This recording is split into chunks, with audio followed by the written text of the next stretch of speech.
ଦେଖନ୍ତୁ ଫାଷ୍ଟ କଥା ମୁଁ କହିବି ସେ ଜାଗାଟା ହଉଛି ଆମ ମାଇଁଙ୍କର। ଆଉ ମାମୁଁ ଘରେ ଆମର କେହି ମୁରବ୍ବୀ ନାହାନ୍ତି। ଆମର ଦି ମାମୁଁ ଏକ୍ସପାୟାର କରିଯାଇଛନ୍ତି। ମାଇଁ ଜଣେ ଆମର କାଉନସିଲର ବି ଅଛନ୍ତି। ସେଦିନ ଆଜ୍ଞା କାଉନସିଲ ମିଟିଂ ଚାଲିଥିଲା। ମୁଁ ଘରେ ଥିଲି, ମତେ ମାଇଁ ଫୋନ କଲେ କି ଯାଇକି ଦେଖ କଣ ସେଟା ଭଙ୍ଗାଭଙ୍ଗି ହଉଛି। ମୁଁ ଯାଇକି ତାଙ୍କୁ ସେଠି ପଚାରିଲି, ମୁଁ କହିଲି ଯଦି ତମର ଭାଙ୍ଗିବାରେ ଥିଲା ତ ଆମକୁ କାହିଁକି ସେଟାକୁ ତୁମେ ଆମକୁ ଜଣେଇଲ ନାହିଁ, ଯେ ନୋଟିସ କଲାନି। ଆଜ୍ଞା ଦେଖ ସବୁଆଡେ ଭଙ୍ଗାଭଙ୍ଗି ହଉଛି, ଆମ ଭଙ୍ଗାଭଙ୍ଗି ବିରୋଧ ନାହିଁ। ତାପରେ ସେ ଜାଗାଟା ହଉଛି ଆମ ମାମୁଁ ଘର। ସେ ତାଙ୍କୁ ଅଲରେଡି କୋର୍ଟରେ କେସ୍ ଚାଲିଛି, ତାଙ୍କର ତାଙ୍କୁ ନୋଟିସ ବି ହେଇଛି ତହସିଲଦାରଙ୍କୁ। ସେ 10 ତାରିଖ ଦିନ ଆଜ୍ଞା ଜବାବ ଦେବେ କୋର୍ଟରେ। କିନ୍ତୁ ହଠାତ୍ ଆସିକି ତାକୁ ଭାଙ୍ଗି ଦେବାଟା, ଏଟା ଗୋଟେ ଇଣ୍ଟେନସନାଲି ଭାଙ୍ଗିଛନ୍ତି ବୋଲି ଆମେ ତାକୁ ଫିଲ୍ କଲୁ କି ତାକୁ ଇଣ୍ଟେନସନାଲି ଭଙ୍ଗା ହେଇଛି। ସେଇଥିପାଇଁ ଆମେ ଯାଇକି ପ୍ରତିବାଦଟା କଲୁ। ଜାଗାଟା ଯଦି ଆମର ଭଙ୍ଗାବ, ଗୋଟେ ଘରଟା ଭଙ୍ଗାବ, ଯଦି କହିଦେଇଥିଲେ ଆମର ତାଙ୍କ ଘରେ କେହି ମୁରବ୍ବୀ ନାହାନ୍ତି, ମୁଁ ତାଙ୍କ ଭଣଜା ହିସାବରେ ତାଙ୍କର ପୁଅ ସାନ ପିଲା ଗୁଡା ତାଙ୍କ ସବୁ ଜିନିଷ ଆମେ ବୁଝୁଛୁ, ମାନେ ମୁଁ ହିଁ ବୁଝେ।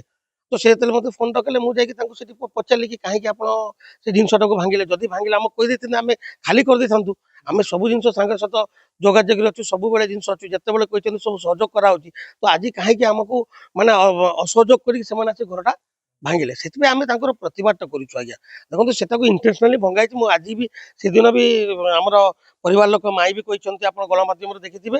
ଆଉ ମୁଁ ବି ଆଜି କହୁଛି, ତାକୁ ଜଣେ ସରକାରୀ ଅଧିକାରୀ ଜିଲ୍ଲା ସଭାପତି ଭଳିଆ କାମ କରୁଛନ୍ତି, ଯୋଉଥିପାଇଁ ତାକୁ ଇଣ୍ଟେନସନାଲି ତାକୁ ଭାଙ୍ଗିଛନ୍ତି। ନା ଦେଖନ୍ତୁ, ଯେତେବେଳେ ସେ ଆସିକି ଆମର ଜିନିଷଟା ଗୋଟେ ଇଣ୍ଟେନସନାଲି ମାନେ ଭାଙ୍ଗିବେ, ଜଣକୁ ଟାର୍ଗେଟ କରିକି ଭାଙ୍ଗିବେ, ଆଉ ତାହେଲେ ଆମେ ବି ତାଙ୍କୁ କହିଛୁ ସେଟାକୁ ରାଗ ଅନୁସାରେ। ଦେଖନ୍ତୁ ସେଟା ପ୍ରତିବାଦ ଭିତରେ ରାଗ ଅନୁସାରେ ବହୁତ କଥା କହିଦିଆ ହୁଏ।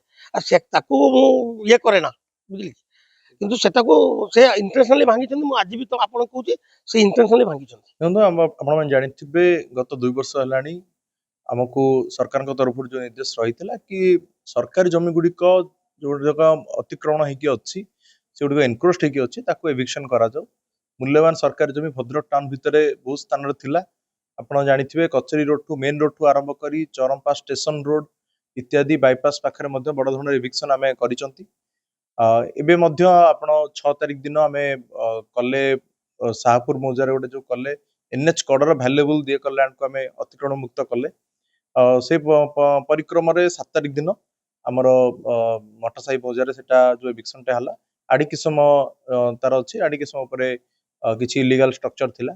ତ ତାପରେ ଏଭିକ୍ସନ କରାଗଲା। ଏଟା ରୁଟିନ ପ୍ରକ୍ରିୟା। ଆମେ ଏନକ୍ରୋଚମେଣ୍ଟକୁ ଆମେ ହଟଉଛନ୍ତି ଏବଂ ତାକୁ ଗୋଟେ ଏନକ୍ରୋଚମେଣ୍ଟ ଫ୍ରି ଟାଉନସିପ ଗଢିବାରେ ଭଦ୍ରକ ଟାଉନ କରୁଛନ୍ତି। ଏବଂ ଜିଲ୍ଲା ସାରା ମଧ୍ୟ ସେଇଦିନ ମଧ୍ୟ ଧାମରାରେ ମଧ୍ୟ ଏଭିକ୍ସନ ହେଇଛି। ଆପଣ ମାନେ ଖବର ରଖିଥିବେ, ପ୍ରାୟ ପାଖାପାଖି 3-4 ଏକରର ଭ୍ୟାଲୁଏବୁଲ ଗଭର୍ଣ୍ଣମେଣ୍ଟ ଲ୍ୟାଣ୍ଡ ଧାମରା ପୋର୍ଟ ପାଖରେ ଏନକ୍ରୋଚଡ ହେଇଥିଲା, ତାକୁ ମଧ୍ୟ ହଟା ହେଇଛି। ତ ବିଭିନ୍ନ ସ୍ଥାନରେ ଏନକ୍ରୋଚମେଣ୍ଟ କୁ ହଟାଇବା ପାଇଁ ଏଭିକ୍ସନ ଡ୍ରାଇଭ ଚାଲିଛି। ତ ଡ୍ରାଇଭର ଗୋଟେ ପାର୍ଟ ଥିଲା। ତ ସେଇ ସମୟରେ ଆପଣ ଯେମିତି ଦେଖିଥିବେ ଯେ କିଛି ବିରୋଧ କଲେ, ସ୍ୱାଭାବିକ ଭାବେ ତାଙ୍କର କିଛି ସ୍ୱାର୍ଥ ହାନି ହେବାରୁ ସେମାନେ କରୁଛନ୍ତି। ଆଉ ସେଥିପାଇଁ ଆମର କିଛି କରିବାରେ ଆମେ ତ ସକ୍ସେସଫୁଲ ଏଭିକ୍ସନ କଲୁ ଏବଂ ଯାହା ଆଇନଗତ ଭାବରେ ଯାହା କାର୍ଯ୍ୟାନୁଷ୍ଠାନ ଗ୍ରହଣ କରିବା କଥା ଆମେ FIR ମାଧ୍ୟମରେ ଆମେ ଜଣେଇଛୁ ଯେ ଏଇ ମାନେ ଘଟଣା ଘଟିଛି।